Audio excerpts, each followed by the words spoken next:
How to delete your GCash account.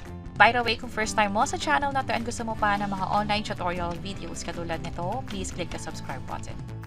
Pwedeng mag-request or mag-submit ng ticket para ma-delete na yung GCash account. Ibig sabihin, ikaw yung mag-i-initiate ng pag-deactivate ng GCash account mo. Pero tandaan na just in case na decided ka nang i-delete ito, ibig sabihin permanent mo nang hindi siya gagamitin, mag-require ito ng valid ID. At kung matatandaan ninyo na nagpa-verify tayo ng GCash account, nag-require yun ng ID, ganun din sa pag-delete nito. At just in case na meron pala kayong mga pending na loan sa GCash, kailangan mo nang isettle iyon. Also, kung may mga pending din na buy or sell orders dun sa Grow or GFunds, GCrypto or GStocks PH, kailangan ding masettle iyon. May sinabi rin dito na yung sa GSafe Partner Bank, katulad ng BPI, Maybank, kasi Buana, at marami pang iba, pwede namang i-withdraw gamit dun sa banking apps. Merong hiwalay na bank apps para sa mga partner bank ng GCash. Katulad ng sabi ko, sa BPI, merong BPI Online Banking, ganun din sa iba katulad ng Maybank, Unobank, at iba pa. And of course, yung pera nyo sa GCash, halimbawa may naiwan kayong balanse dyan, dapat kunin nyo na rin ito kasi nga ipapadelete na yung GCash. Once na okay na, pumunta lang dito sa profile, and then i-click lang tong arrow. Sa pinakababa, mag-scroll down lang, merong delete account.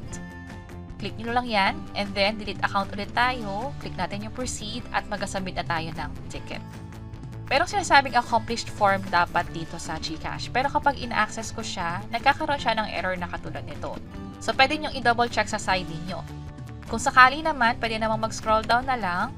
At sa pinakababa, merong submit request. Andito yung details sa inyo. May mga question na dapat sagutin. I-double check nyo lang. By the way, by the time na pinapanood nyo to, possible mag-iba yung set of questions. Pero, dino-double check lang naman ito yung mga dahilan kung bakit i-deactivate na or ipapadelete nyo na yung mga GCash account. Also, may mga kailangan i-check dito, katulad ng sa requirements sila na wala dapat maiwang loan. Bakit ayaw mo na ng GCash? And then, dito sa part na to, yung valid ID mo naman. Just in case na pinapalakad to sa iba or kailangan ng authorized representative, kailangan din ng valid ID para dyan, pero kung wala naman, not applicable na lang.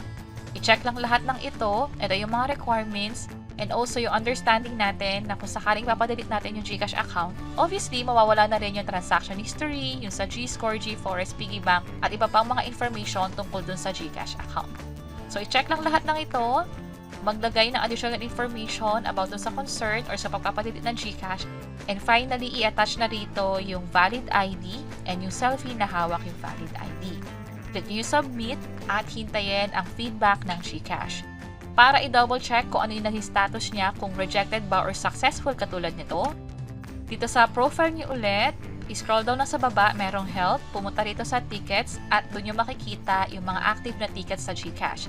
Doon din malalaman kung successfully ba or na-approve yung request nyo ipadelete yung GCash o may mga additional requirements na hinihingi sa inyo. And that's it. Sana nakatulong tong video na to. Kung pakiclick ang like button at para sa iba't ibang mga tutorial videos, pwede nyo i-share ito nasa baba. Sana makatulong. See you sa next videos!